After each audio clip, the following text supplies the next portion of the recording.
Yeah,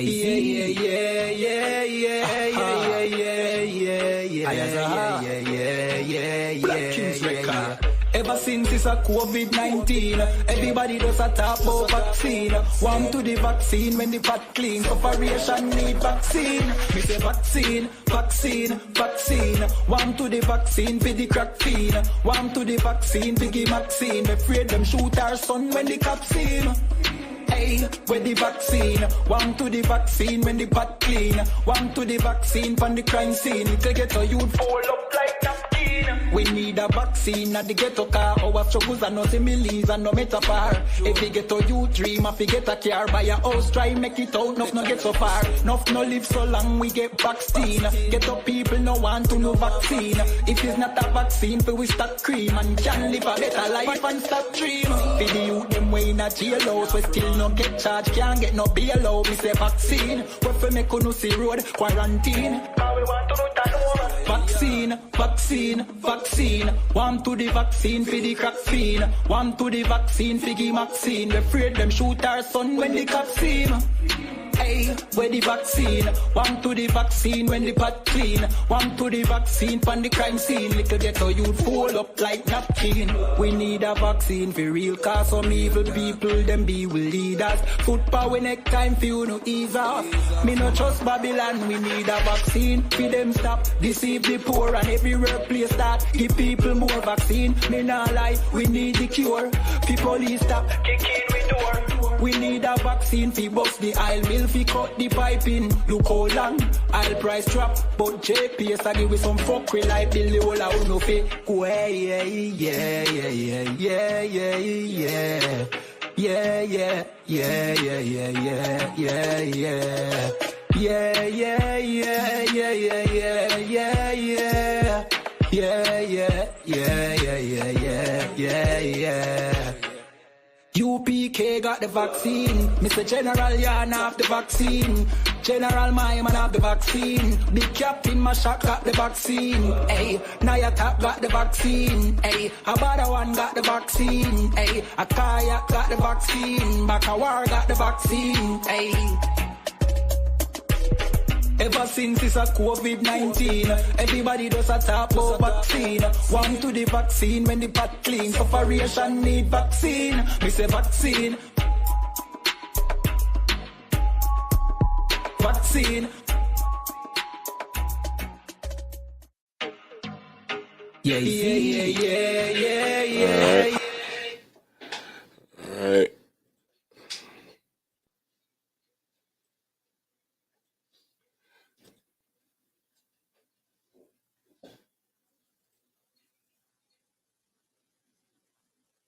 Okay. All right. Let me see. Let me take this off the screen. Here we go. Take this off the screen real quick. All right, y'all can hear me? All right, no sweat. So we're going to go ahead and get started. I want to give a shout out to everybody that's in the room right now. Big shouts out to everybody who took the time to dedicate some time to the Lord, man. You know, we call on the Lord when somebody got a gun to your head. We call on the Lord when they give you 2 years in prison. We call on the Lord, when you need, some money. We call on the Lord when you're trying to get the numbers to win the lottery. All of those different things come into play. So what we want to do is we want to make sure that we dedicate some time to the Lord, make sure that we get in here, we stay in here, and then, and we're going to do it like that, right? I mean, it's only a short time out today. We're going to go ahead, bust these scriptures down, and then we're going to be right back. You understand what I'm saying? I'm going to go ahead and play this quick intro. You already know what it is. Get your libations together, get your precept books, and we're going to be right back, man. Make sure if y'all in the Smyrna, Delaware area or any of the surrounding cities down southern Delaware, make sure you get in there with Thashiyam and Officer Matazi Allah. You know what I'm saying? They in there every Monday and Wednesday, all right? Every Monday and Wednesday from 7 to 9 p.m., all right? So we're going to go ahead, get in there. So go ahead, get in there, and we're going to get the class started right after this intro.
It's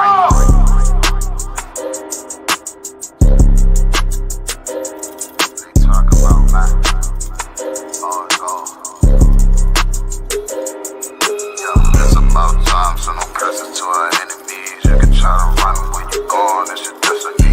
You gotta fall, never rise, that's the melody. Once you get the job right, get another legacy. If gotta do the shit, when I do it carefully. You can lose everything you own over jealousy. When I met her, I ain't never sweat her, I just let her breathe. Leave you down, keep my foot on you, that's not my pedigree. At your throat, I done took an oath, I pray I never leave. I'm a different guy, you're surprised, tucked in my sleeve. Boy, you fucking stupid, sold your seat for some bloody beef. True nation, cut the conversation, better keep it brief. It's about time, so no curses to our enemies. You can try to run where you going, it's your destiny.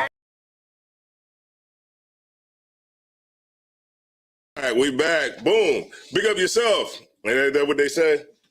Big up yourself. All right, so we here, man. I want to thank everybody who's in the room right now. 21 people, man. That's what's up. Let's go to the comments, give the shouts out before we start, right? So hopefully these names don't ever change. Your Quatazar 1 West 125th. You know what I'm saying? Maria Stevenson, shout out to you, checking in from KC. All right, KC, that's right. It's what? 6 o'clock over there? Your Quar, you know what I'm saying? Shalom. Yahweh Shemal Thumba Shem Yahweh to you, sis. Officer of Wawam. All right, let's get it. Dwayne Davis. All right, Trooper. Yeah, that's right. Keep it up. Keep up the good work. Tamira Hunter. That's right. Checking in from Dallas. What it's like? Got to be what? 5 o'clock over there in Dallas. That's right. Right after work. Just starting Pink. What's going down? Shalom to you, sis. Amawana. All right, checking in from Shreveport, Louisiana. Man, what's going on with Hurricane Chris? Barn Dog. What's going on, Barn Dog? I remember him from the podcast. How to Rob, what's going on to you? Checking in from Dayton, Ohio. Man, everybody checking in a little early. Because it's like 7 o'clock, a little past 7 over here on the East Coast. The Con Operarium, that's right. No Cowards, New Jersey. All right, that's right. Get in there. Keep up the good work. You know what I'm saying? Officer of 50. All right, let's get it. And Big Main in here. What's going on? Shalom to you. Pittsburgh in the building. We got Houston in the building. All right. Marie. All right. Jamaria. I think that is. Yeah, Jamaria Powell. All right. Checking in from Houston. All right. Let's get it. All right. So appreciate all of y'all checking in. Make sure y'all stay the whole class. I mean, you know, that's what it's here for. You know what I'm saying? We got brothers in the class. We got sisters in the class. So we getting it on today. The first thing I want to do before we get started is I want to open up the class, open up the floor to anybody who might have a question. All right? So the floor is yours. Sir, you have a question in the chat. Mm-hmm. Your Quatazar 1 West 125th Street. Salakia, sir, can I get a breakdown on 1 Corinthians chapter 14, verse 34, Baba Kasha? 14 and 34. 1 Corinthians 14 and 34. Let me get there with you. It sound familiar the way you just said it. What you just said. 1 Corinthians. Sound like a new confusion. 14 and 34. This is. Oh man, it had to go something like this. Here we go. All right, let's get it. Khan. This is the book of 1 Corinthians, chapter 14, verse 34. Let your women keep silence in the churches. That's right. Be quiet. Don't say nothing. All right, that's what the brother really wanted me to say. All right. Go ahead. For it is not permitted unto them to speak. Right. This is not like talking about like a woman can't ask a question. You know what I mean? I mean, it's plenty of women who sit in the class with General Mahaiman, and if you ever want to know if anything's lawful, just watch what the men above you do. You know what I'm saying? If General Mahaiman is in class and there's women in class asking questions, then it's lawful for women to say things in class. Damn right. Now, this more specifically is talking about women who think they know something, right? Who come and try to usurp authority over the men. Right. So this is talking about like a woman being in subjection. You know what I mean? A woman being in subjection while she's in the church. You know what I'm saying? You keep quiet. You hold your peace. You know what I'm saying? Because sometimes we've seen where women get bounced up out of the class because unlike, anything else they ever do in their life, they don't go to college and try to teach the professor when he's lecturing the class. But when they do come in here, they might want to come in and try to lecture everybody and tell them about what their pastor told them. Right. But this is what they want to do. But I'm going to pull the scripture as we go further to show you. All right. Go ahead. But they are commanded to be under obedience. Right. Right. There you go. Right. Obedience. Like, you want to be in subjection when you come into you go around the church, amongst the people, the woman is supposed to be, in obedience, like not be so quick to talk. It's the same thing for brothers. I could pull scriptures. We were just pulling them last night about how when you in the presence of men, great men, you hold your tongue. You don't talk so damn much. You know what I mean? And this is what it's talking on the other side, but for the sisters. All right. Go ahead. As also saith the law. All right, so also saith the law. So let me get Ezekiel 34 and let me see. Let me get Genesis 3 and 16. I'm gonna go there. And let me check this one right here. The Ezekiel 34 and 31. Let me check that real quick. Ezekiel 34, 31. Just bear with me 1 second.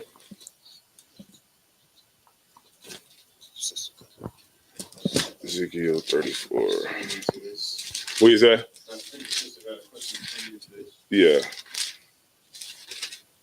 Hold on 1 second. Let me get there with you real quick. Hold on 1 second. I got you. I just want to look at something real quick.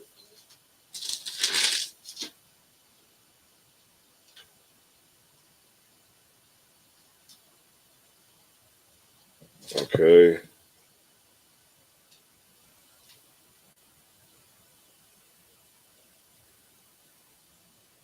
Okay. All right.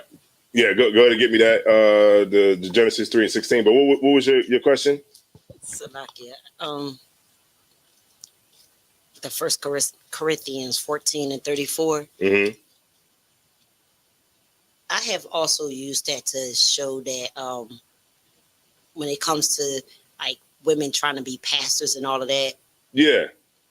Okay. I just want to make sure. That's the spirit behind it. Okay. It's not that a woman, right? It's not that a woman can't say anything. Right. We're in class right now. Women are being taught, right? But it's a spirit that the woman has to be in while she's in the church. You get my point? It's not about like a woman got to stay in here and not say a damn thing. That's not the spirit behind it. What he's trying to say here. All right. Go ahead. The book of Genesis, chapter 3, verse 16. I think that's the one I want. Genesis 3. And let me look at that real quick. Mm-hmm. Okay. Yeah, you got it.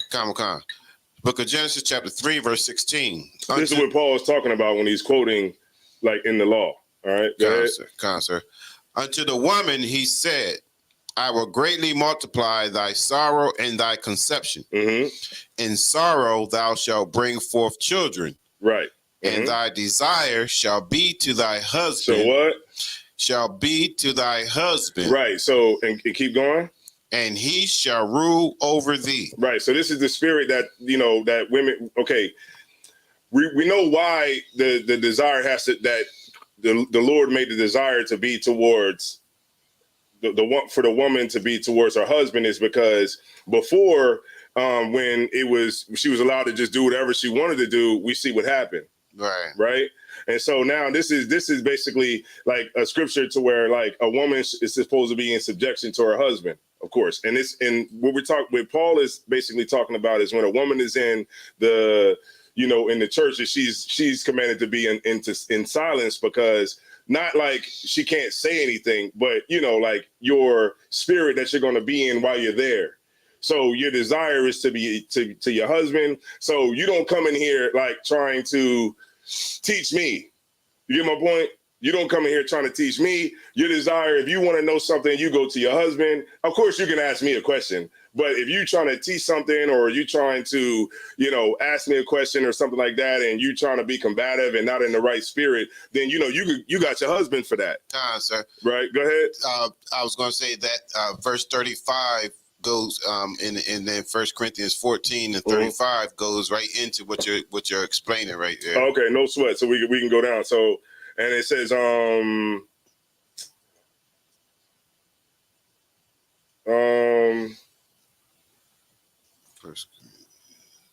me see. Let me go back. Okay. So with the reason, and the reason that it has to be like that is because, when Eve went out, she went out and she learned from the other nations. She learned the philosophies of the other nations. You could actually look in. It doesn't really say what she learned or whatever, but like you can go in the Wisdom of Solomon. It'll say like I think it was like spiritual fornication. It was like the worshiping of idols was like the thing. So whatever it was, she brought back and she tried to teach it to Adam. Right. Because she went off on her own. Now the Lord said your desire is going to be to your husband. Now you're going to listen to your husband. Now it's Adam is going to be her head now. Adam is going to teach her what she needs to know. You know what I mean? You know why so many men are Jehovah's Witnesses? So many men are Jehovah's Witnesses because their women answer the door while they're at work. And then they come home and they let the Jehovah's Witnesses in the house and they taught your wife everything about how great Charles Russell in the temple is, in the temple hall. And now, the wife got them all jammed up. It's a lot of women that are out there in the world that have their husband jammed up but if their desire was to be to their husband, you know what I mean, then most brothers would have their wife not doing things like that, right? And then in the truth, we learn that. You want to say something? Nah, all right, no sweat. And so that's the spirit of what Paul is in right here. If you go down to, go ahead, verse 35. Just the book of 1 Corinthians, chapter 14, verse 35. And it says, and if they will learn anything, let them ask their husbands at home. Right. So you go to your husband, man. You learn from your husband. It does not mean that you can't come to class. All right. If sisters are trying to use this as a way to get out, no. You can come to class. It's perfectly fine. You can come to class. You can ask questions in class. You can do all those things that you want in class. But you can't come to class trying to teach the brothers, trying to usurp authority over the teacher. There's plenty of videos out there that show women that tried to come to class and tried to tell you what their pastor told them. And this is what he's talking about right here. You're supposed to be in silence. You know what I mean? You learn, you be in subjection. That's subjection means to submit yourself. Just the same way we submit ourselves. When we come into class, we're submitting ourselves. The brothers don't get in here trying to tell me what they saw on a YouTube video. It's the same for you too, right? The spirit you want to be in is the spirit of subjection, right? If you want to argue, then go home and argue with your husband and he'll argue it out with you, right? Don't argue it out with me, all right? Go home, argue it out with your husband, and then you come back after he got you right, and then you come in and you keep continuing to learn.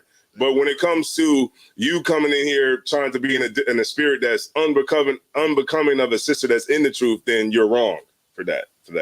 All right. Let me see. I just want to see this one real quick.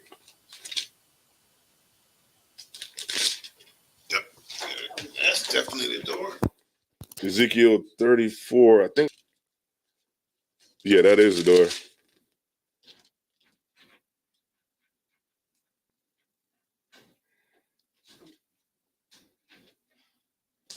All right. I was just looking at something real quick, y'all. Slack here.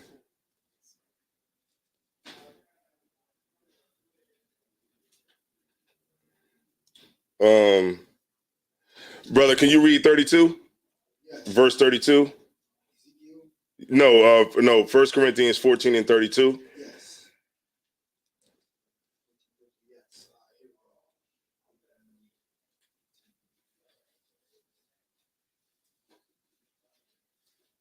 The spirits, this NIV version on the state. Oh, you got the NIV? Yeah. Oh no! Let's get this brother. Hey, somebody get that NIV and throw it in the trash. Throw it in the trash. Somebody get this brother a Bible, man. Somebody get this brother a Bible. I had this one. This brother got an NIV, Salakia. No, this is. Yeah, you can get rid of that. I will. Yeah, that's stupid. I'll grab you one. I'll grab you one myself. I gave him one. Okay. I gave him one to keep. No sweat, no sweat. All right, so but you if you could read it, Mataziala, what's going on, brother? Good to see you. 1 Corinthians 14 and 32. Okay. We're gonna come down a little bit, all right? 14 and 32. What's going on, Parba? Chuba Yaquam checking in from Camden. All right. All right, Parakia. Shalom, sis. Yahweh Shemala Thamba Shemi Awashai. To you, I'm just going to finish off the brother's question right here, and then we're just going to move on, all right? Sir. Book of 1 Corinthians, chapter 14, verse 32. Mm-hmm. And the spirits of the prophets are subject to the prophets. Right, meaning that, the spirits that the brothers that are teaching now or the brothers that have always taught, right? The spirit of the prophets is unto the prophets. Because if you are a brother that is teaching now, then you was a brother that was always teaching, right? Now, if you was a sister that looked out for the brothers and a sister that, gave her arms to the brothers and kept up with the brothers, then you was a sister that was always doing those things, right? If you was a brother who raised up schools, then you was a brother that was always raising up schools. But in this particular thing, it's about the rendered unto the prophets, right? So the spirit of the prophet. So if you got that spirit of a brother that's a prophet, right? Then you've always had that spirit, right? That spirit is subject unto you, right? Keep going. Come. Verse 33, for God is not the author of confusion, but of peace, as in all churches of the saints. Right, that's what the Lord wants. The Lord wants peace. When we come in here, we here to learn, we here to shed ourselves of the world, right? So when a sister comes in here, she's in here to do the same damn thing. She's not in here to, of course, we can battle you. Right, we can do that. If we can engage in that. But when a sister comes into the understanding of that she's not supposed to be doing those things, we're going to read into then she's supposed to change. But we're going to read a little bit more on it. Go ahead. Come. Verse 34. Let your women keep silence in the churches, for it is not permitted unto them to speak. But they are commanded to be under obedience. Right, because remember we read in Genesis 3:16 when it said that the woman, her desire shall be to her husband, right? She's supposed to be in obedience, right? So if your rib is in here, going crazy in class, then she's not being obedient to her husband, right? She's not being obedient to him, right? Keep going. Come. As also saith the law. Verse 35.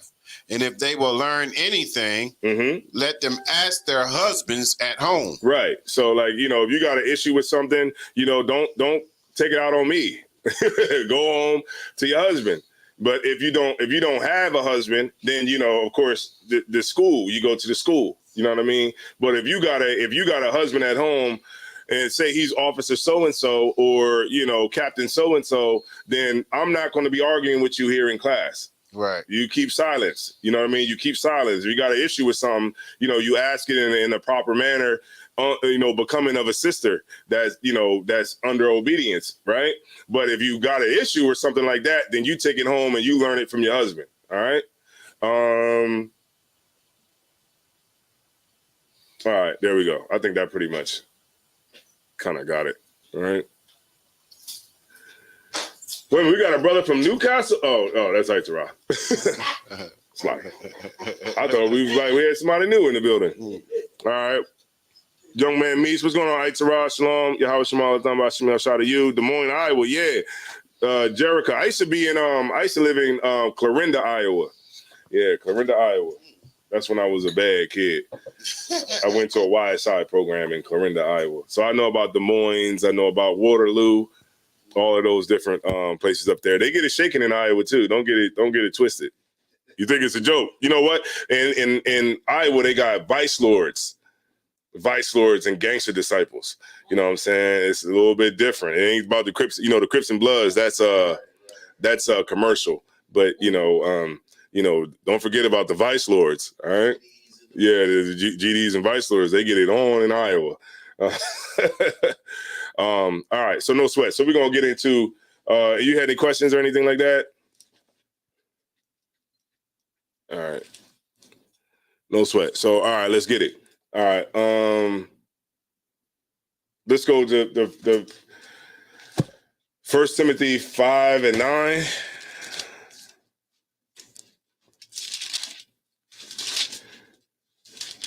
What does it sound like when it says? All right, we'll read it real quick. Slakia.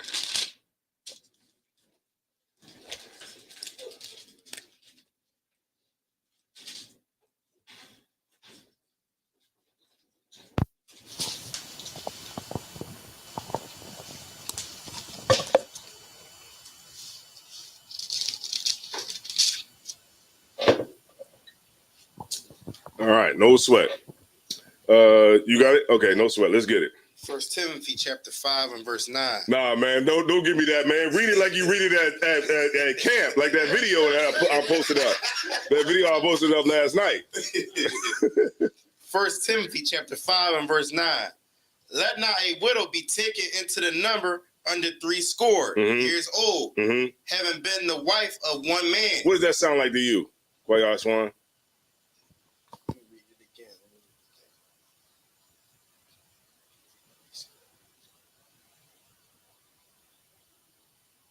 I'm not sure what 60 is, but is it talking about her age? Like at a certain age, you can't marry, you can't have like relation with a woman. So old women can't get old women can't get no man. Not old women, but like young. I think it's young. So I'm not sure what 60 is. But yeah. Go here. You had your hand up. I'm gonna come to you too. Salakia, the 60, that would be 30. Not quite, but go ahead. But it does kind of sound like they saying that a woman of middle age shouldn't be remarried or married again. Right, and this is why we going over the class tonight. This is why, you know what I mean? Like, people ask me these questions and it's like, okay, well, let me go ahead and go into it. Go ahead. Yes, sir. A score is 20 years, so 3 score is 60 years. Correct? Right, exactly. So we're gonna break it down. All right. So it says, let not a woman be taken unto the number under 60 years old, right? Having been the wife of one man. Right. So she's the wife of, it's breaking down the criteria. All right. So let me go to 1 Timothy. Let me see where I want to go.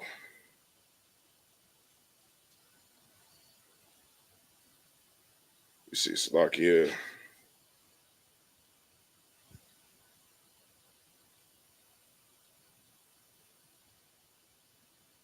Okay. All right. So I'll give you a little backdrop. All right. So you know who Timothy is?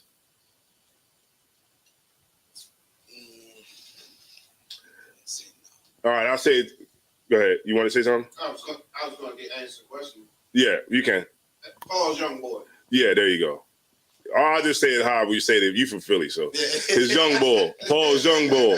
You know what I mean? His young bull. You know what I mean? His young bull that he was rolling with. Remember, Paul didn't have no kids, but that was, he was his young bull. You know what I'm saying? And he took him under his wing. You know what I mean? And he taught Timothy how to set up a school.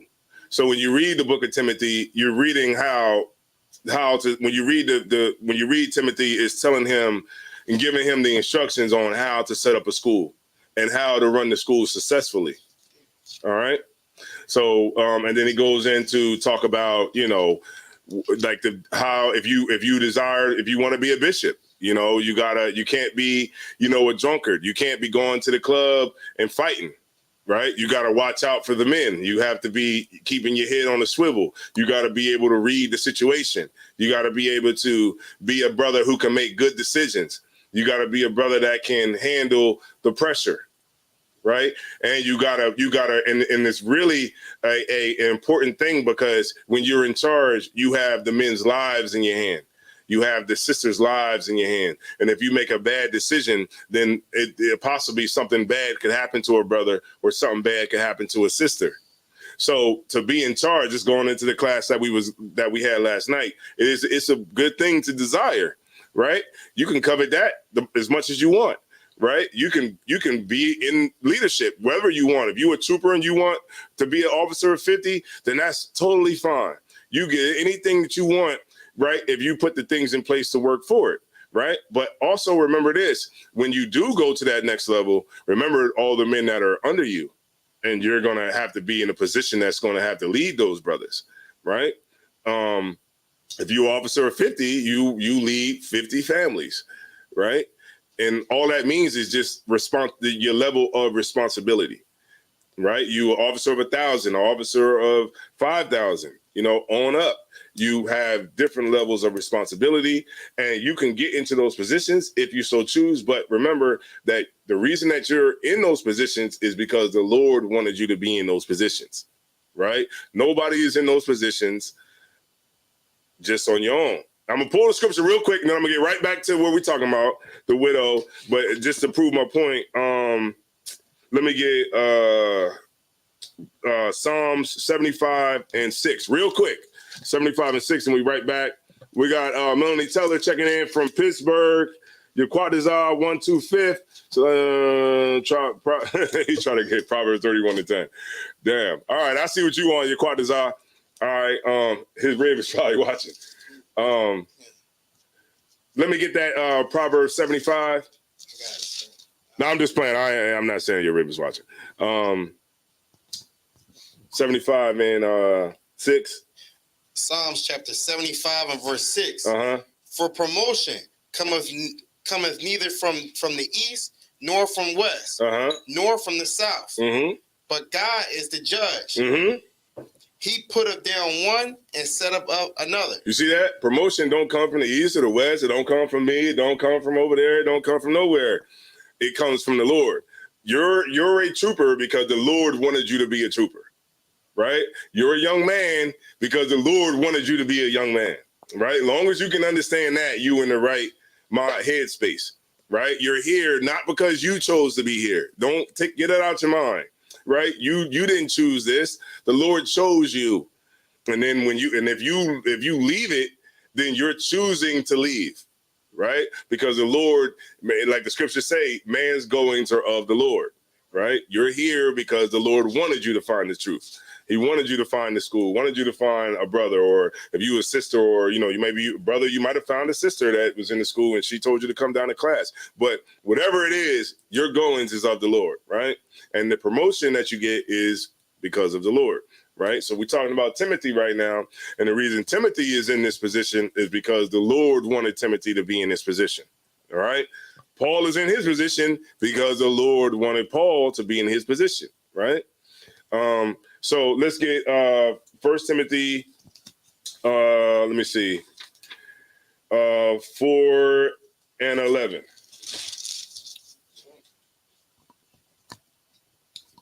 First Timothy chapter 4 and verse 11. Hold on, let me see. No, read 4. No, I'm sorry. My bad, y'all. Let me get 5. 1 Timothy 5 and 9 again. 1 Timothy chapter 5 and verse 9.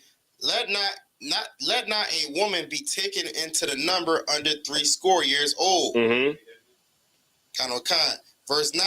Let not a woman be taken. Let not a widow be taken. Let not a widow be taken into the number under 80 years old, having been the wife of one man. Right. So let's go to where that was said. Anybody know where that was said?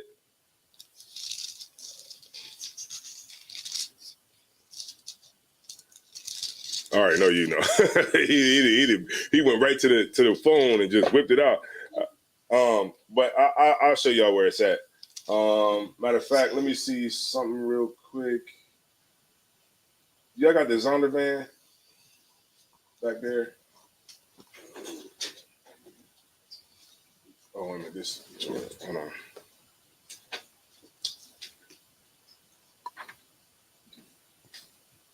I got one. Okay.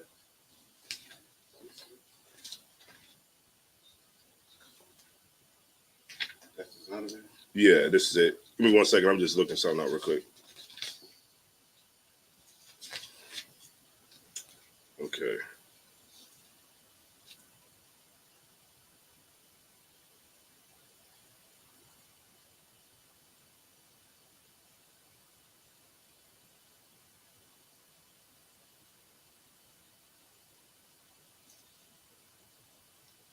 All right, here we go. Okay, go ahead. Let me get Acts 6:1.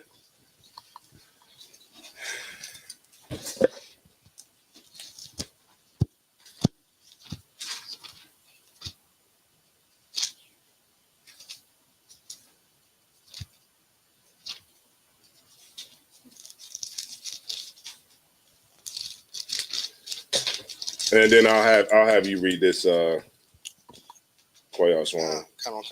Acts chapter 6 and verse 1. And in those days, when the number of disciples was multiplied, there arose a murmuring of the Grecians. Okay, so this is okay. If you, I'm gonna just tell y'all, man, when you read Acts, I had to read Acts so many times. Like, it's just one of those books. Like, I was like, I just can't get it. You know what I mean? Then I would read it again, and then I read the whole thing again, then read the whole thing again. I read Acts probably maybe about 7-8 times until I, kind of got it. Like, okay, he's on the road, he's doing this, he's doing that, he's getting it. You know what I mean? But more so in specific, just to really understand it. You can read any book you want in the Bible. You read Romans, but can you really understand it enough to really break it down and really understand the concepts that Paul is saying? And that really takes a lot of studying. It takes a lot of skill. It takes a lot of scripture breakdown and things like that to help you get right. And even when you get all of that, you're still going to have to keep, practicing every single day. It's not easy, of course. But you gotta apply yourself and you'll be good to go. All right. So 6. All right, read it one more time from the top, please. Acts chapter 6 and verse 1. Mm-hmm. And in those days, when the number of disciples was multiplied, there arose a murmuring of the Grecians against the Hebrews. All right. So in this time, remember, in the book of Acts, this is more so. This is when, the kingdom was split, right? The kingdom is split. You got Jews that are in, in other places they're really Jews, but they're following the philosophies of the Greeks, right? And then you have the Israelites who are born in Jerusalem who understands that they're, Israelites, and they didn't deal with each other, right? Because it actually was unlawful for Jews, which were the Jews, where it says, like, when you ever read that in the Bible where it says like Jews in Israel, or it say, like, you know what I mean? It'll say Judah and Israel. That's talking about the northern kingdom and the southern kingdom. Right. But in this particular moment, but you can't say that all the northern kingdom was gone and it was only the southern kingdom, because you still had remnants of the northern kingdom that was still with the southern kingdom, like Anna, right? From the tribe of Asher, right? So in this particular thing, there was the Grecians who were the Jews that were, and I'm gonna get it right here. You can read it right here, the first paragraph. This is the Zondervan Pictorial Bible Dictionary. Call out the page so they can see it real quick. All right. So we in the Zondervan Pictorial Dictionary, page 324. Mm-hmm. Grecians. Grecia is Greece, the home of the Hellenes. The Hellenes. Right. Do you know who the Hellenes are? Those were Jews who made Greek their tongue. They started following after Greek philosophy, all those things. But it wasn't because they wanted to. Don't get it messed up. It wasn't because they just wanted to be Greeks. No, it was a Hellenizing period. Right, you had the Seleucid dynasty. The Seleucids, they wanted, man, they wanted Hellenization hard to turn to. They like had us playing, like being in the gymnasium. You know, man, look, I think it's a game. Hold on.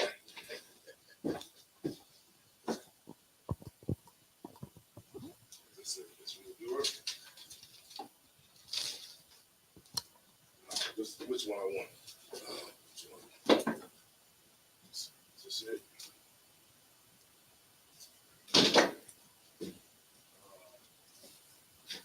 Might be one of these.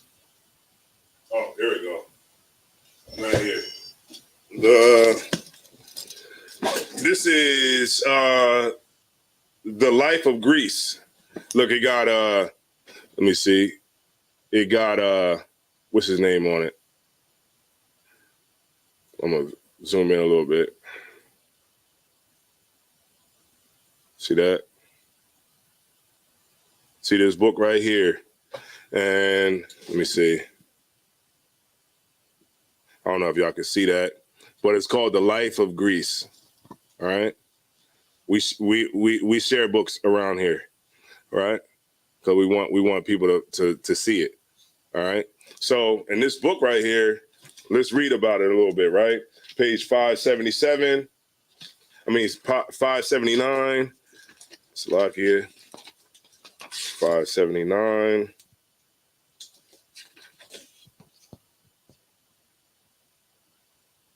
Okay, so this talks about, the history of Judea and the Hellenistic age. During Hellenistic age turns into two conflicts, and so basically this is going into the Hellenization period. But before I pull this, right, I just want to finish what I had right there with you so that we can read it, right, so we can get context on Acts the 6th chapter, right, when it said that the Grecians came against the Hebrews, right, to prove who these Grecians were in this scripture right here. But go ahead.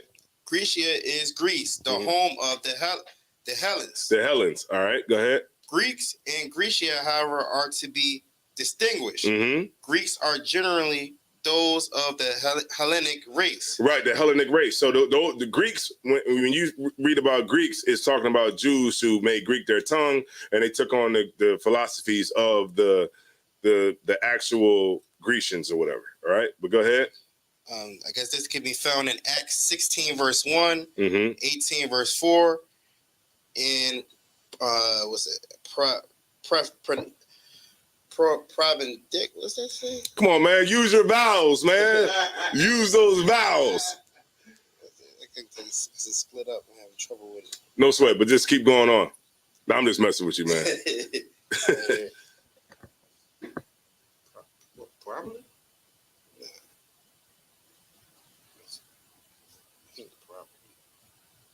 See, you know what I mean? Look, when I was younger, man, we had to read in Rainbow, man. I'm just messing with you. Oh, snap. I'm skipping ahead. I'm tripping. Nah, you got it, man. You got it. Go ahead, take your time, man. It's all good. Probably John 12 and 20. But the word may be used to indicate non-Jews, foreigners, and aliens. Romans verse 1. And the dispersion. I guess that says is, sir.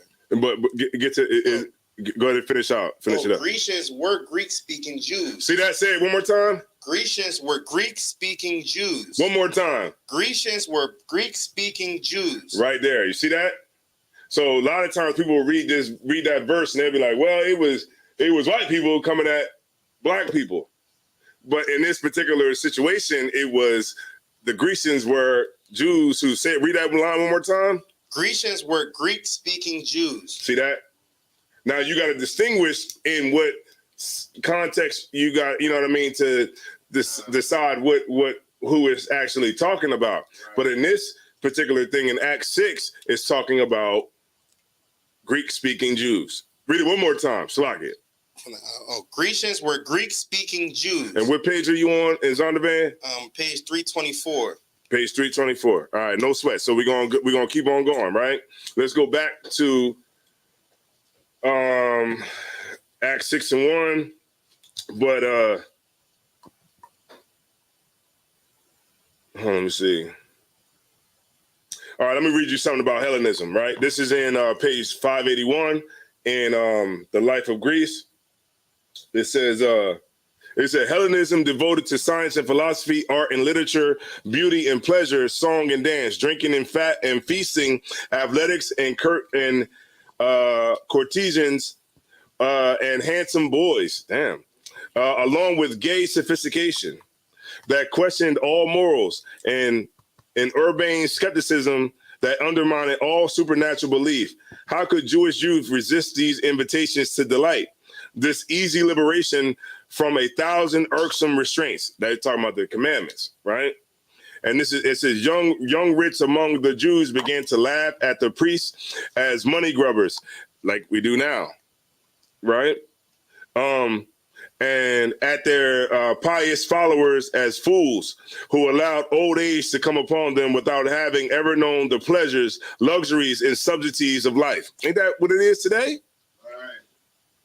Don't the youth look at pastors like, y'all stupid. Right. And then the people that follow them, they like, y'all follow TD Jakes, y'all dumb. Why would y'all follow that when y'all could follow, man, we going to the club and we getting lit? We just might have sex with a tranny. Or we might do this or we might do that. And we indulging in our lust. We pop pills. We getting on the Molly. We getting on the fentanyl, right? And this is the same way the youth looked at the back then in the time of the Greeks. They're like, what are we sitting here following all these laws for when we can just go have fun and turn up with the Greeks, right? The same way it is today. Take your mind out of ancient and just think today. Right. All right. So it says, substantive life. Rich Jews were also won over, for they could afford to yield to temptation. Ain't that like it is today? The niggas who got money can always afford to yield because they actually are benefiting off of the oppressor being in power. Right. So why would they want it to change? Go ahead. If I may, sir, that's like damn near the whole of Hollywood and all your entertainers, all your sports figures, everybody that they put and promote, they ultimately have to succumb to these devils' evil schemes and desires. That's and right. All that other stuff that they have to do in order to be accepted and propel their career, as you would say. That's right. He on it tonight. He was off for a week. He got all the fresh ideas. That's what I'm talking about, man. That's what happens when you get some rest. It said, great point. It said, rich Jews were also won over, for they could afford to yield to temptation. Right. This talking about the Hellenization period during the time of the Greeks, when we forsook the Most High and his laws, and we took on the laws of the Greeks, and we took on the custom of the Greeks. The same way we are here in America, we forsook the law of the Lord, and we took on the customs of America. Right. Christmas, Valentine's Day, Easter, Thanksgiving, Christmas, right? St. Patrick's Day, which is crazy to me. St. Patrick's Day, National Donut Day, National Grandparents Day, National Daughters Day, National Sons Day, National Wives Day, National Tea Day, National Coffee Day, right? National No Pants Day, which is crazy, right? But this is what we go ahead. And new one as of June 12th, the gay girls got going on the National Ladies Stand Day. Right, the National Ladies Stand Day, right? All of these things are going on because it's so much easier to get into, American culture and forsake the culture of Israelites, the culture of the Most High, because all those laws is irksome, right? It's irksome to you. You can't do it because, it's far easier to turn up. It's far easier to see those sparklers coming over to the section, right? You know what I'm talking about. See, that's why he's laughing. He probably had some sparklers come over there. But, to see the sparklers coming off the bottles, you know what I mean? The women walking over there and you on the couch, like, yeah, Right, yeah, pour up. $300 for a bottle that's $50 down the street. Right? But it's far better, even though you know the logic. The logic is, come on, $300 for a bottle of Patron that's I can get for $60 in the store down the street, but I'm gonna pay $300 in here because I just want to turn up. I want to have a good time. I want to be able to post to my social media. We lit out here. You get my point? Even though we know better, we don't do better because we just want to be a part of America, right? And that's the American way. It said rich Jews were also won over for they could afford to yield to temptation. Jews who sought appointment from Greek officials felt it the part of policy to speak the Greek language. Right? Ain't that what we do today? You go to work and you like, hello, Johnson and Bruckheimer, right? When you talking to them. When we speak to me, like, yo, man, they got me messed up, man. I'm out here on these streets, man. I'm trying to get it. As soon as that phone ring, you're like, yes, how may I help you, sir? This is Johnson and Bruckheimer. Yes, you're right, sir. Yes, sir. Yeah. Certain circumstances has conspired to alter my financial portfolio. Right? You start talking like that, well, you know, you be like, yeah, they ain't got me messed up out here. Right? You see it best to speak, the way that they speak. Right? Right? And to live in the Greek way. Even to say a few kind words to the Greek gods. Like, you know what, man? St. Patrick can't be all that bad. And they say, you know what, you're right. Go ahead, brother, you got it. That's why it's called acts, like kind of like how they say acting in a sense. Mm-hmm. Like how, like you would just not portraying, but just saying like how you gotta act a certain way or. Well, okay, in this sense, the acts, like the things that the brothers did. You want to think that. You know what I mean? Acts is like the things the brothers did. You know, these are the acts that Paul did, the acts that he did with, Barnabas, you know what I mean, and Simeon, and the acts that these brothers did and through, Phoenicia, give me some, the different countries where they were at. Cyrene. Philippi, Corinth, Ephesus, you know what I'm saying? Like, that's what you want to say, the acts that the brothers did. Go ahead. So the Grecians that acts were just Israelites that took on Greek culture. Yes. All right, so let's get back. Let's rewind. Let's rewind, right? Let's get back to what the topic is, right? What's the topic? The topic is a widow shall not be taken into the number. All right? So you can't get no woman that's old. Is that what it is? You can't get a woman that's old? She got it. You can't get a woman, right? You can't get a woman that's old, right? All right, we're breaking it down. All right, no sweat. So let me close this up. Y'all can catch this book, man, right here. We got it right here, man. Y'all want to get y'all book game up? Y'all know where to come at, man. Look, let me show y'all something real quick. Look, get y'all book game up, man. Look, get y'all book game up, man. Y'all playing games with us, man. Look, y'all ain't lit, man. Yeah, y'all ain't lit. All right. So let me fix the camera now. All right. All right, we lit now. All right, get your game up. You know what I'm saying? Look, it ain't about new Jordans. Right. It ain't about all that. It's about books. That's right, books.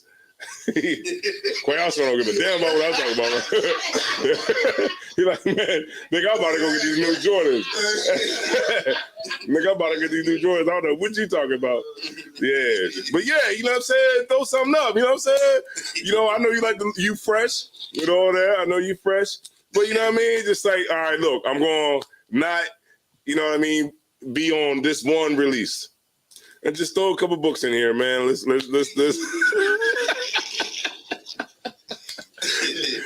All right, no sweat. All right. So we got it, right? We here. All right. So let's read it. We're talking about widows. All right. Real quick, I want to focus everybody back in.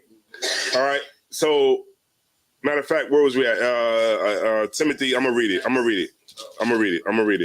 Timothy 5 and 9. I'm gonna read that to focus everybody back in. 1 Timothy 5 and 9. Let not a widow be taken into the number under 80 years old, having been the wife of one man. All right. Now let's go back and let's find out what he was talking about. All right. Let's get it. Acts chapter 6 and verse 1. And in those days, when a number of disciples was multiplied, there arose a murmuring of the Grecians against the Hebrews. Right. So you know what a murmuring is? And whispers. Or like talks, I guess, right? Let's get it. Real quick. Let's get it. We want to make sure everybody leaves it understanding what's going on. Definition of murmuring. Here's the definition of murmuring. A soft, low, or indistinct sound produced by a person or group of people speaking quietly or at a distance. Right. And you see what happened when Moses was when they were in the wilderness, what they were doing, they were murmuring against Moses, right? Murmuring, but murmuring in a bad way, like, who you think he is having us coming out here? You know what I mean? It's murmuring, right? They were murmuring against the Hebrews, right? Go ahead. Because their widows were neglected in daily ministration. Right.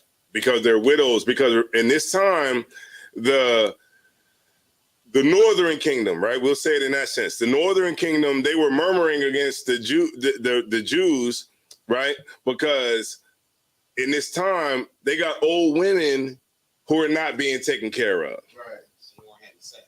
No. When you get old today, what is it called? No, not senior citizen. What is it called when you get taken care of when you're old? No. Social Security. Right?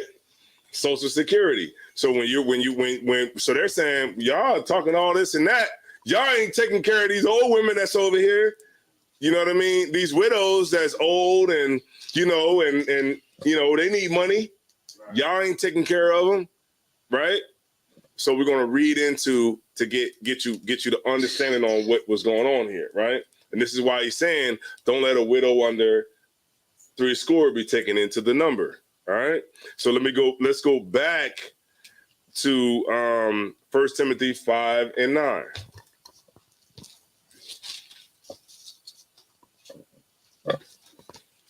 Y'all let me know, man, if you don't get it. Don't say you got it, and then we get out in the class. The brother say we salute out, and then you like, I don't get it. Just let me know now. 1 Timothy 5 and 9. So now we know what's going on here. We went back to Acts 6 and 1, and it said that they were murmuring against the Hebrews because we wasn't taking care of their widows, right? And now we're gonna read 5 and 9 again, but we're gonna go down a little bit further. And you got it whenever you're ready. 1 Timothy chapter, you're going down to 9? Mm-hmm. Start at 9, we're gonna go down to 11. Okay, we're starting at 1 Timothy chapter 5 and verse 9. Let not a widow be taken into the number. Let not a widow be taken into the number under 80 years old. Right. So 3 scores. A score is 20 years old. A score is 20. So 20, 40, 60. All right. So let not a widow be taken into the number under 80 years old. Today, when can you get Social Security? 65, I think. Right. Can I get Social Security at 30? You get my point? What are we talking about right now? I'm still trying to tie it together. Nah, think Israel. Think government. Dang, so I'm still trying to figure out the why. Like okay, go ahead, Kazagwa. So, like, yeah, if I caught on to it correctly, they're saying at the age of 60, the elder women of Israel can get financial assistance from the leaders right of the tribe. Right. Excuse me, they can receive help. Right. You're not helping them. Right. This has nothing to do with sex. Basically, assistance. Right. Assist. Because remember, don't think think today how we are, but think before all of this, we had to provide it for ourselves. Right. Remember, the tithes is coming in. Right. The tithes is coming in from the people. The money is available. So now these women who are elders, who are widows, right? Their husband died. These women, they can receive government assistance from the men who are in charge. You get my point? It's basically Social Security. Wait, I get You're good. That's what I say. Social Security. Yeah. All right, but we're gonna read into it the criteria of how you would receive the money to be taken care of by the congregation, by the administration, right? Because remember, we read back in Acts 6:1 where they were murmuring against the daily administration, right? The administration, that's administration. They were murmuring against it. They're like, man, these niggas trying to talk about we Israelites and all this, that, and that. They ain't even taking care of the widows that we got. Who the hell they think they are, right? You want to think black people. Think, hood. Think Philadelphia. All right, let's get it. Verse 10, well reported of for good works. Oh, Makwadash, yeah, complaining. Don't count on the woman who was young as a widow to be helped out. Okay, depending on the circumstance. All right, but we're gonna, of course, but we're gonna read into that Makwadash. All right. All right, what's going on, Barack Wana? She ain't had the barbecue sauce this year, but all right, I see her. Go ahead. 1 Timothy chapter 5 and verse 10. Well reported of for good works. Right, this is the criteria. So this woman, she's not under 70, right? She's not under 60, but this woman, she's well reported of for good works. That does not mean that you could be 60 years old and coming to truth for 2 months, and then we got to start giving you some bread, right? You got to be well reported of good work. It's a criteria that the sister has to meet. Go ahead. If she had brought up children. Mm-hmm. Right. If this sister have, if she brought up children in the world, just the same way the oppressor make you can't just get Social Security. You gotta have, a certain amount of work hour. What give me some work hours. What you say? Yeah, how long you been paying into it? It's a different criteria. It's a certain criteria rather that you have to meet. You have to have a certain amount of points. You know what I mean? Meaning like, how long you've been actually contributing into the workforce. I mean, not into the workforce, but into the government with your contribution from the work that you have done. Think big. Don't think like in the hood. Think large scale. Right? You worked at jobs, you worked at construction jobs, you worked in nursing jobs. If you were a sister, you worked doing this and that. You helped America get to where it's at and stay where it's at right now. So they're looking at, okay, is the brother that's at the liquor store, hanging out in front of the liquor store, all day, getting drunk all day, is he gonna have a bigger portion than you? No, because you've been working for 30 years. You've been consistently working for 30 years. You've been paying taxes for 30 years. So it's a criteria of what kind of bridge you're going to be paid out when it's time for you to retire. Get my point? It's the same thing when it comes to Israel culture. We have a certain criteria that a woman must meet for her to get taken care of in her old age. All right, keep going. well reported of for good works, if she have brought up children, if she have lodged strangers. Right. So a sister like, y'all can stay here with me. Y'all need rooms? All right, the Passover's coming up. All right, you can stay with me. You ain't gotta stay over here. You get my point? Like these are attributes of a sister that has a good report of brothers, a sister that, has been down, sister that, lodged brothers, said, look, man, you can stay here at the crib. You ain't gotta waste your money. Go ahead, keep going. If she have washed the saints' feet. Right. The sister that she took care of the brothers. Right? Read on. If she have revived the afflicted. She have relieved the afflicted. If she have relieved the afflicted, if she have diligently followed every good work. Right. So this is the widow, man. This is the criteria of how a woman, is like, man, look, this sister's a good sister. You know what I mean? And she deserves this money. You get my point? She a widow. Her husband is not here anymore. But this sister deserves public assistance, right? This sister gets public assistance, right? Keep going. Verse 11. But the younger widow. Hold on. Say it one more time. But the younger widow. Yeah, you young bros. Go ahead. But the younger widows refuse. Right. Go ahead. For when they have begun to wax wanton. Wanton, right? So wanton is like, when you wax wanton, that's more so like, think sexual, right? You turned on by a young nigga, right? Because remember, this is a woman who's she's below 60. She's below 60, right? Now this woman who's below that, don't give her public assistance. Like, don't give me public. You know what I'm saying? Like, I can't get retirement. I can't get Social Security right now. I'm young. I still got time to do things. Go ahead.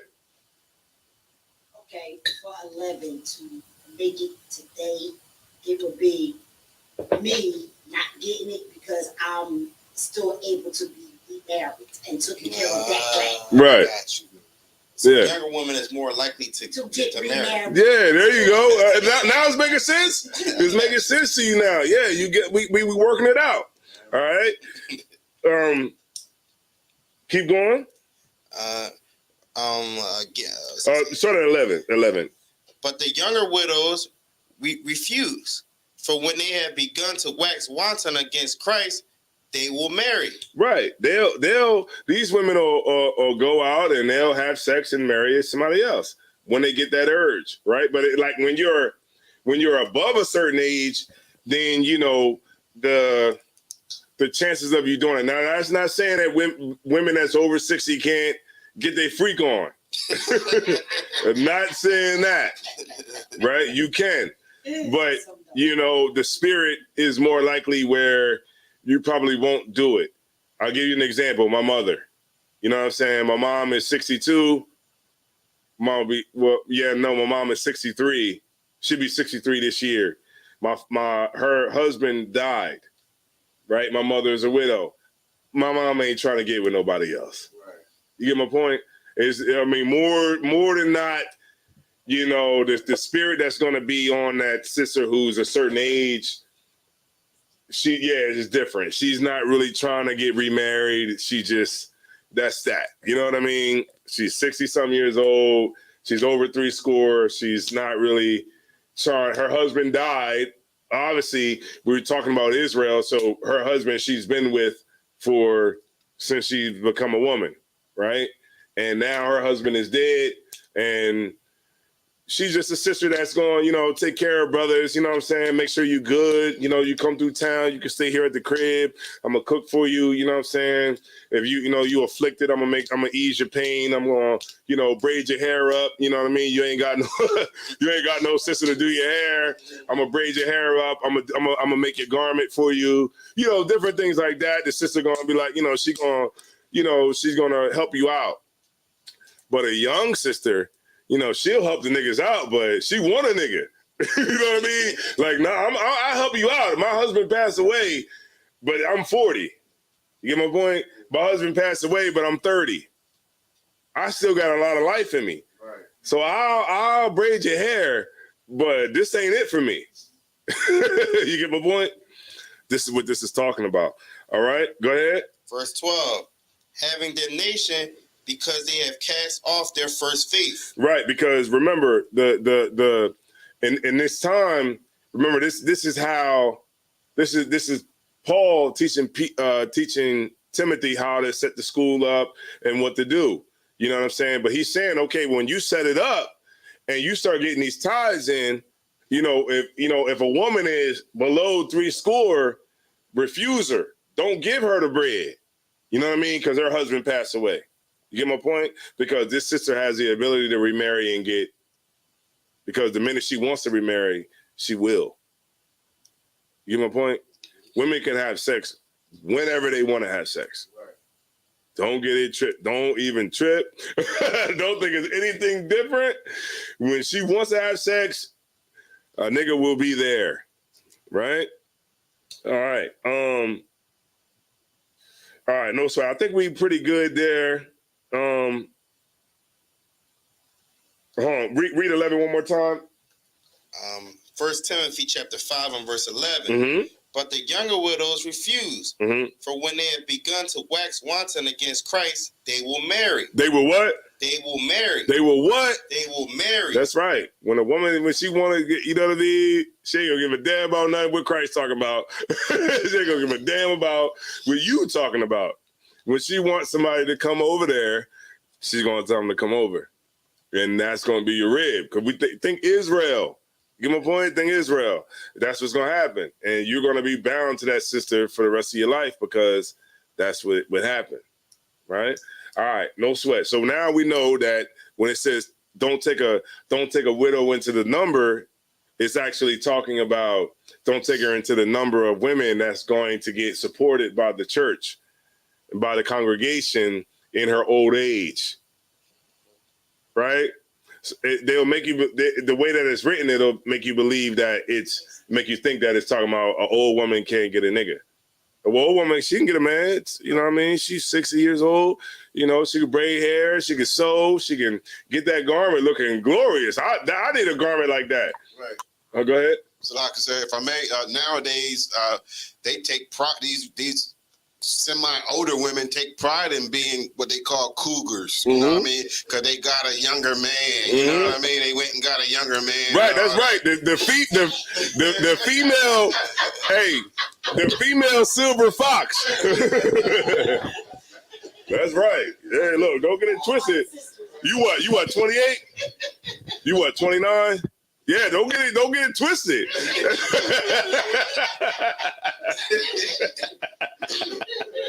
That's right. Don't get it twisted.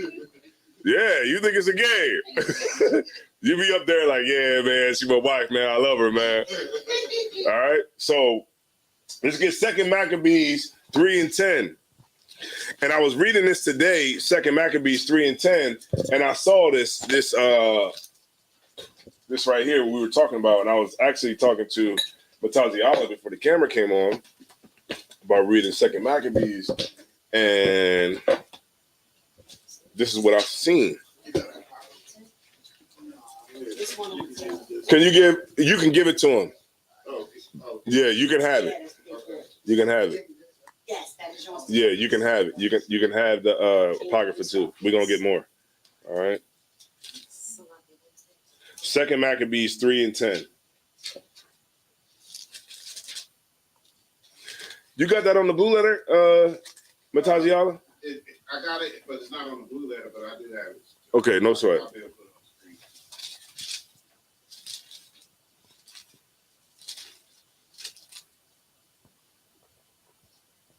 Okay.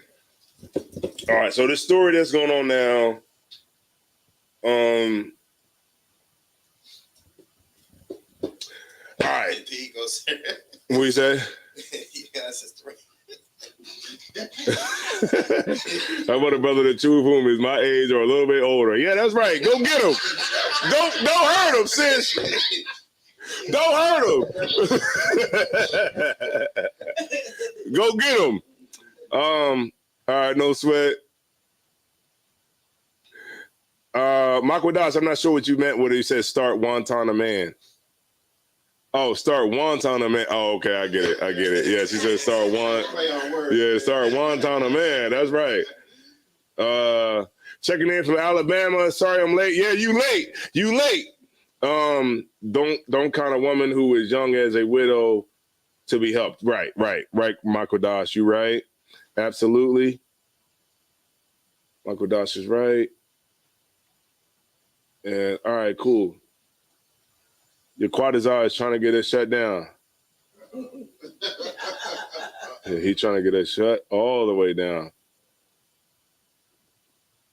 Right, you want a brother in the truth that's your age or a little bit older. Okay, that's right. And you can get all what you want, right? But are you ready for that? Are you ready for the silver fox? Yeah, these silver foxes, them brothers is lifting weights now. It ain't like you can send your kid up there like, hey, Mr. Charles, my mom said you can put the money through the screen door. Mr. Charles is working out now. Okay, so you there? Okay. Let's read a little bit of context real quick, and I'm gonna end it out here. Second Maccabees chapter 3 and verse 10. 1. First Maccabees. Yeah, I'm gonna skip you around real quick. I'm not gonna go through the whole story. I'm gonna skip you around leading down to verse 10. All right. So just rock with me, and then we're gonna get down there. We're gonna skip there real quick. Yeah, 1 and 10 or no, for the second Maccabees 3 and 1. 3 and 1. Yeah, we're gonna go down to 10. All right. And this is gonna bring me all the way home, and then that's gonna be it. All right. Second Maccabees chapter 3 and verse 1. Mm-hmm. Now, when the holy city was inhabited with all peace, and the laws were kept very well because of the godliness of Onias, the high priest. Right. So Onias, the high priest at the time, everybody's, we're still in captivity, but we're keeping the laws of God, and we're on the right track. Right. Go ahead. And his hatred of wickedness. Mm-hmm. Verse 2, it came to pass that even the kings of themselves did honor the place. Right. So, the people that were in charge, they honored the place. They it's the same way it would be if we were here today. Right. They'd be like, damn, niggas ain't killing themselves. They ain't killing each other. These some upstanding people, you know what I mean? Of course, we're still in the captivity, but we're still handling ourselves in a better way. And we're creating a space for the Lord to deliver us from the captivity. Right? Keep reading. And magnify the temple with their best gifts. Mm-hmm. So even the heathen is helping out. You get my point? Go ahead. Verse 3, and so much that where you at? I'm sorry, Second Maccabees verse 3 and 3. 3 and 3. Okay, insomuch as Seleucus. Insomuch that Seleucus of Asia of his own revenues bear all the costs belonging to the service of the sacrifices. Right. So this is the king. Seleucus is the like the Seleucid dynasty, right? And they're seeing how we're conducting ourselves and how we're a people that's like the scriptures say. It says these shall be your statutes and your judgments, and this shall be your wisdom in the sight of the nations. So the other nations are seeing this king is seeing like, man, these people are, they cool, they good to go. You know what I'm saying? And he's paying for whatever they got to do. You know what I mean? They sacrifice. We got to sacrifice whatever we got to sacrifice. And we're doing it in the right way. But he's putting the money to it. You get my point? So that we can do what we want to do, right? To serve the Lord. All right, keep going. Verse 4. But one Simon of the tribe of Benjamin, But one Simon of the tribe of Benjamin. Always a bootlicking nigga. Always a bootlicking nigga that got to come up against what we doing when we doing good, right? Keep going. But one Simon of the tribe of Benjamin, who was made governor of the temple, fell out with the high priest about disorder in the city. Right. So about disorder in the city. So that's So this is Simon. He's falling out with Onias, right? Go ahead. Verse 5. And when he could not overcome Onias, he got not He got him to Apollonius, the son of Darius, who then was governor of Seleucia. Yeah, Seleucia, right? And Phoenicia. Verse 6, and told him that the treasury in Jerusalem was full of infinite sums of money. How much money? Was full of infinite sums of money. Right. So he's trying to come. So Simon is trying to come up against Onias, right? Who's in charge, right? But Simon, he got some power, right? He went to, the governors of Phoenicia, you know what I mean, and Salakia. He went up to the governor against Thrace and Salakia. Let me get it right. Salakia. I don't want to say nothing wrong. And he got him to Apollonius, the son of Thracia, who then was the governor of Seleucia and Phoenicia. So he went to him and told him that the treasury of Jerusalem was full of infinite sums of money. So he's trying to get at this brother who's in power. Go ahead. This is another Jew trying to get at another Jew. It's always bootlickers that's always in Jerusalem, right? We always see it. We see it on TV. We see it on social media. It's always a bootlicking nigga who always got to try to come up against brothers who are actually doing something, right? Right. Go ahead. So that the multitude of their riches, which did not pertain to the account of the sacrifices, was innumerable. Meaning that he's telling him, man, we got so much money in the temple. The Jews got so much money. Man, look, the king is paying for the sacrifices, blah, blah, blah. But the money that's coming in, these niggas got some money, right? This is what he's saying to them. Keep going. And that it was possible to bring all into the king's hands. See that? It's always a bootlicking nigga. There's always got to be like, man, look, you know what I'm saying? They get money over there. Them niggas get money. They got the bag. But, you know what I mean? But all that money they getting over there, they could give something to the king, though. They can give something to Donald Trump. They can give something to Joe Biden. These niggas over there, they got the bag, right? Keep reading. Verse 7. And when Olympias came to the king. He said Olympias. Apollonius. And when Apollonius came to the king, and he showed him the money whereof he was told, the king chose out Heliodorus.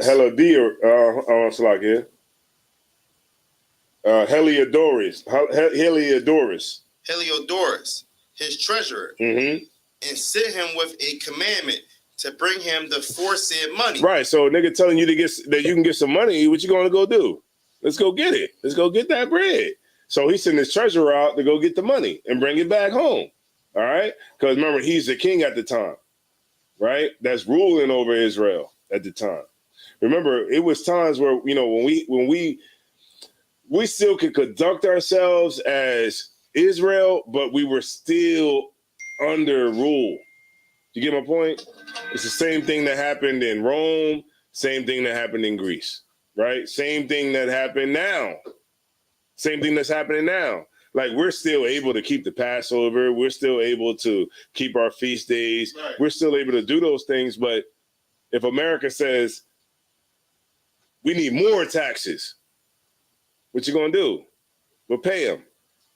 We need more, money coming in. 501c3 is done.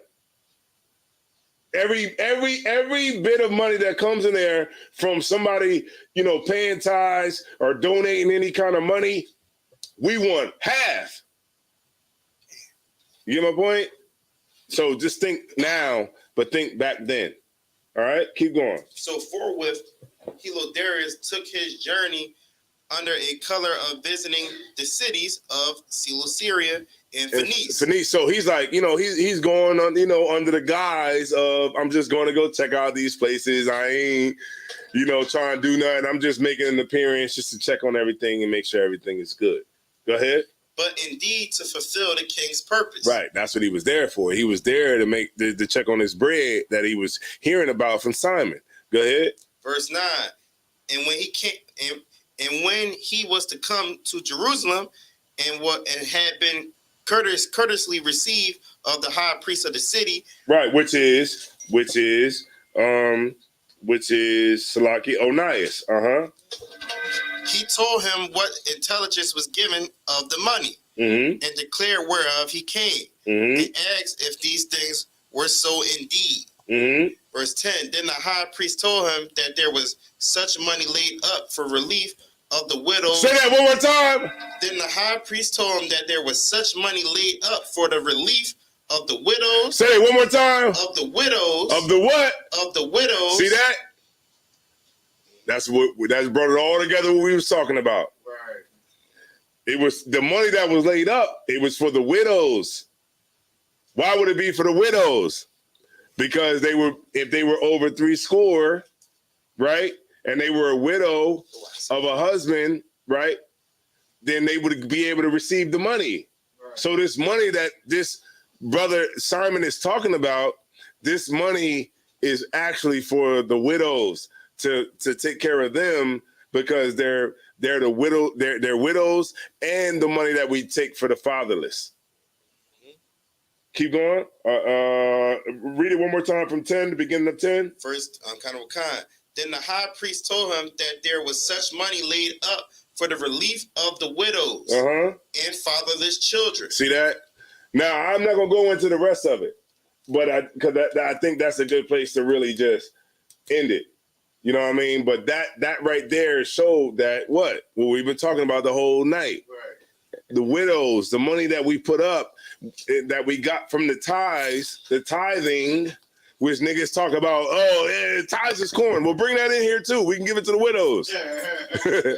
You think it's black eyed peas? Bring the black eyed peas in. We'll give it to the widows, right? Whatever you think it is, bring it in. We'll give it to the widows and the fatherless, right? That's the way we could deal with it now, right? Bring the bread in. The bread that they had, that's how they would take care of the sisters who were old sisters, the older sisters, right? The sisters that were there for the brothers, the sisters that opened up their homes, the sisters that, sold those garments so that brothers would look glorious for the Passover. Right. Those sisters that braided brothers' hair so they look glorious for their high holy days. The sisters that gave their substance and came and brought some food in here. Right? For those sisters, you know what I'm saying? When they got to a certain age and their husband died, now these sisters don't have the support that they used to have.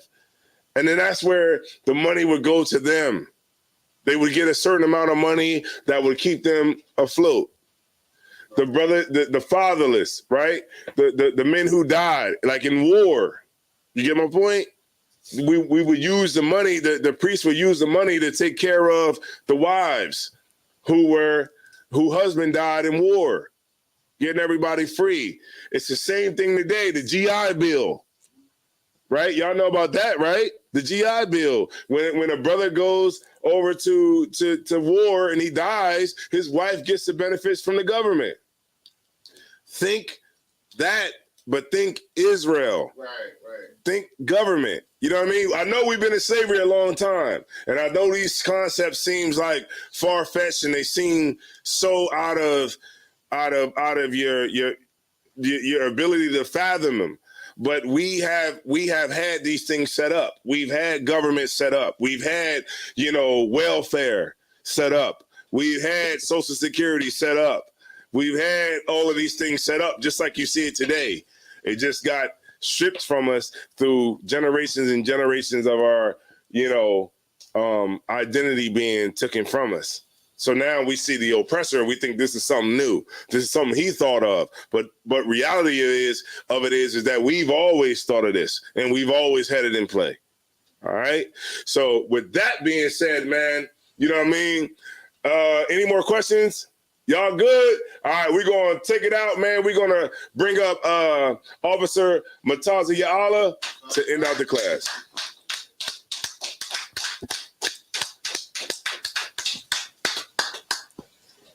Oh, Salaki, I got you right here. He wait. God, sir.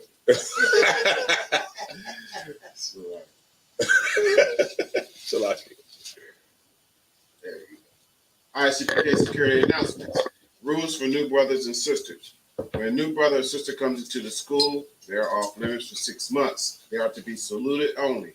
They are here to learn and shed themselves of the world. If they need transportation, the teacher will arrange it. After 6 months, if a brother or sister has an interest in a particular person, they are to seek counsel from their heads. Tithe, which is a commandment. Numbers 18:21, Malachi 3:8-10, means tenth in Hebrew. Ma'ashra, that's 10% of every penny of any increase the Lord give you. Adawan just gave a beautiful class on what we do with that time. we help the widows and the fathers. So pay your tithes, man. Right. Pay your tithes, right? Help this nation build. You understand? It's a commandment. All right. Priest fund also. It's free will offerings for the priests. It's not mandatory. It's whatever amount you like to donate, whatever size bottle you like to donate. It's all welcome in this house. All right. All right. Upcoming holy convocations. May the 29th is the Feast of First Fruits.